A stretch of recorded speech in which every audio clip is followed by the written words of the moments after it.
प्रिय विद्यार्थियों, आज हम शुरू करते हैं विज्ञान का 8 अध्याय आनुवांशिकता। तो लेट स्टार्ट। पहला क्वेश्चन, मेंडल ने अपने प्रयोगों के लिए किस पौधे का चयन किया? ए गेहूं, बी मटर, सी चावल, डी आम। तो सही उत्तर है मटर। ग्रेगर जॉन मेंडल ने अपने आनुवांशिकता के प्रयोग के लिए मटर के पौधे का चयन किया था। मटर के पौधे चुनने के कई कारण थे। इसका जीवन चक्र छोटा होता है, इनमें स्पष्ट विपर्यासी लक्षण होते हैं, जैसे लंबे बोने, गोल झुर्रीदार बीज, सफ़ेद बैंगनी पुष्प। इनका रखरखाव भी आसान है और इनमें स्वपरागण तथा परपरागण दोनों संभव है। मेंडल ने लगभग 7 वर्षों तक मटर के पौधे पर प्रयोग किए और वंशागति के मूलभूत नियम स्थापित किए। इन प्रयोगों ने आधुनिक आनुवांशिकी की नींव रखी, इसलिए उन्हें आनुवांशिकी का जनक भी कहा जाता है।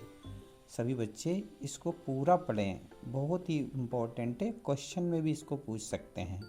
नेक्स्ट क्वेश्चन हमारा दूसरा, F1 पीढ़ी में जो लक्षण प्रकट होते हैं उसे क्या कहते हैं?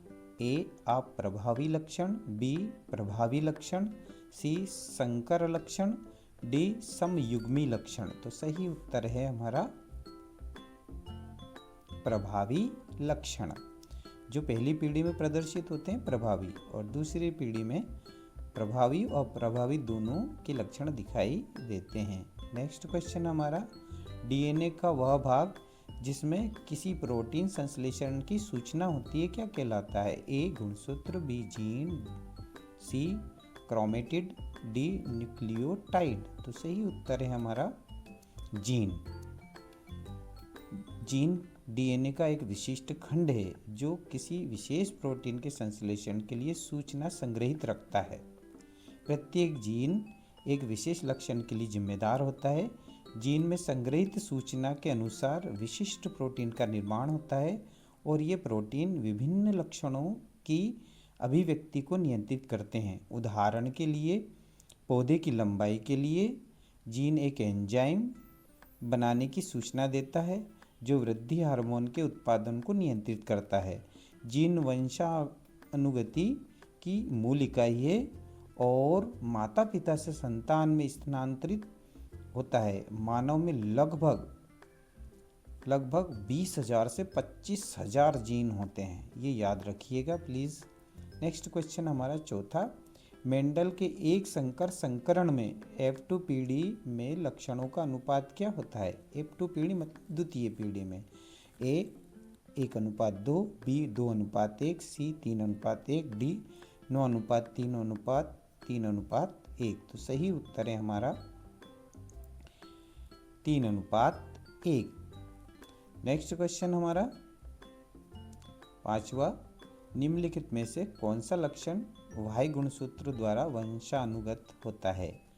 ए रंग अंधता, बी पुरुषत्व, सी हीमोफीलिया, डी वर्णांधता।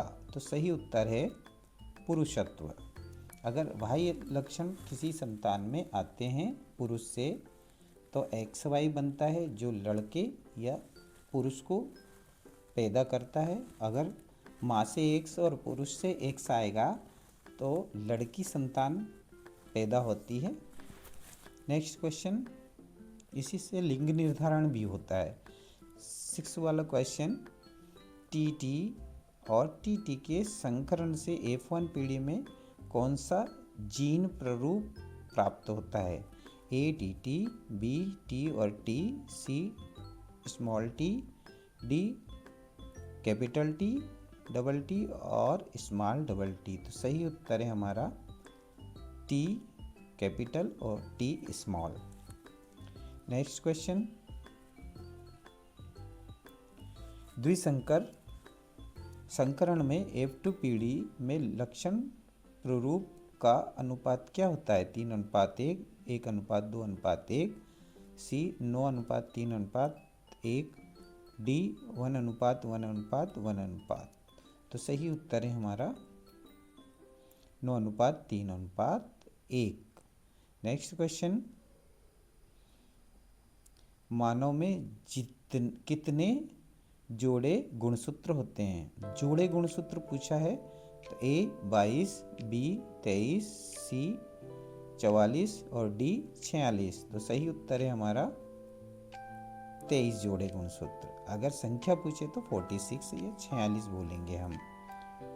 नेक्स्ट क्वेश्चन, निम्नलिखित में से कौन सा कथन सत्य है? A लैंगिक जनन में विभिन्नताएं अधिक होती है, B अलैंगिक जनन में विभिन्नताएं अधिक होती हैं, C दोनों में समान विभिन्नताएं होती है और D किसी में भी भिन्नता नहीं होती है। तो सही उत्तर हमारा है A लैंगिक जनन में भिन्नताएं अधिक होती है।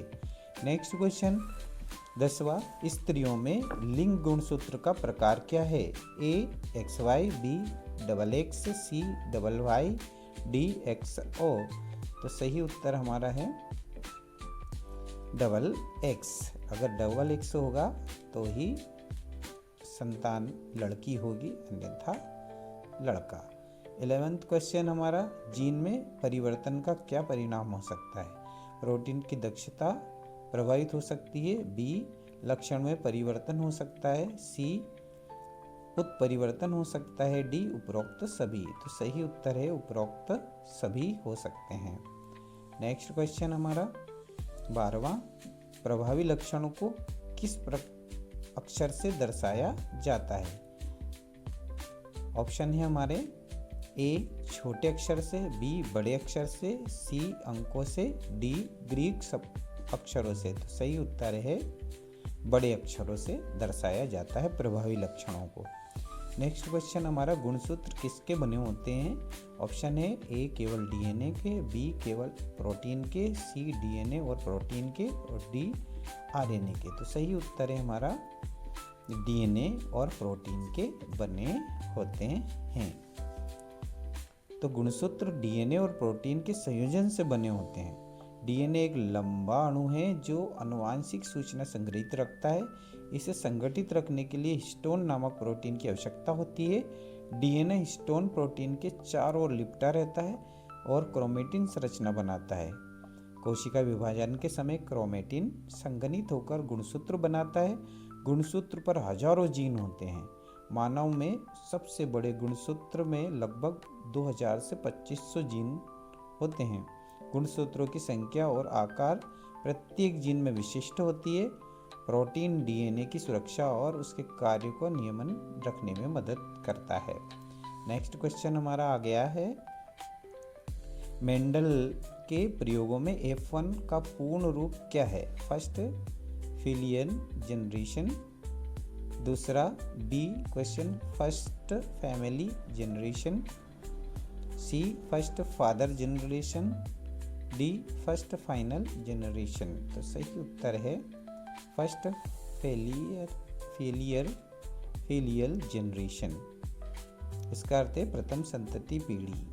में फेलियल का शब्द से फिलियस से आया है, जिसका अर्थ है पुत्र या संतान। जब दो जनक पौधे या जीवों का संकरण कराया जाता है तो उनसे उत्पन्न पहली संतान पीढ़ी को F1 पीढ़ी कहते हैं। इसी प्रकार F2 का अर्थ सेकंड फेलियल जनरेशन मतलब द्वितीय संतति पीढ़ी, जो F1 के स्वनिषेचन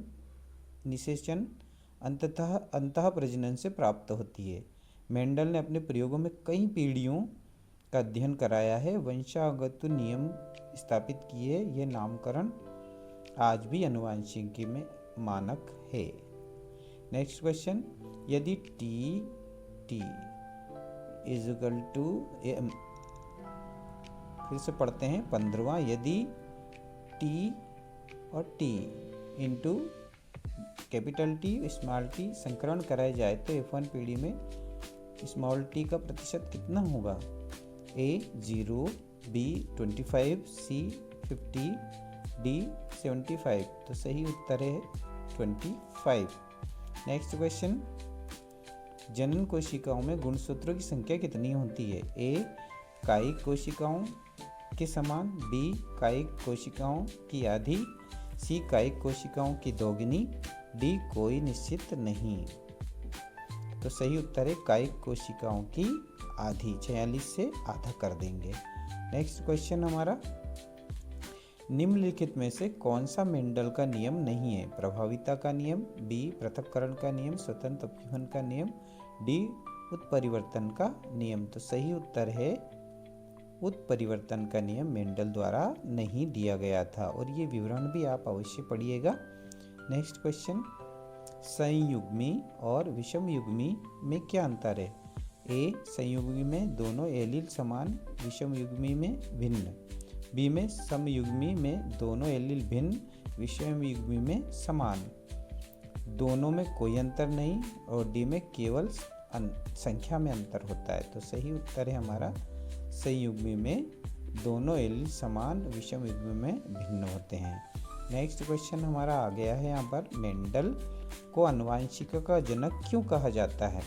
तो सही उत्तर है हमारा, उन्होंने वंशानुगति के मूलभूत नियमों को स्थापित किया था, इसलिए उनको आनुवंशिकी का जनक कहा जाता है। और आप इसकी डिटेल को भी पढ़ सकते हैं।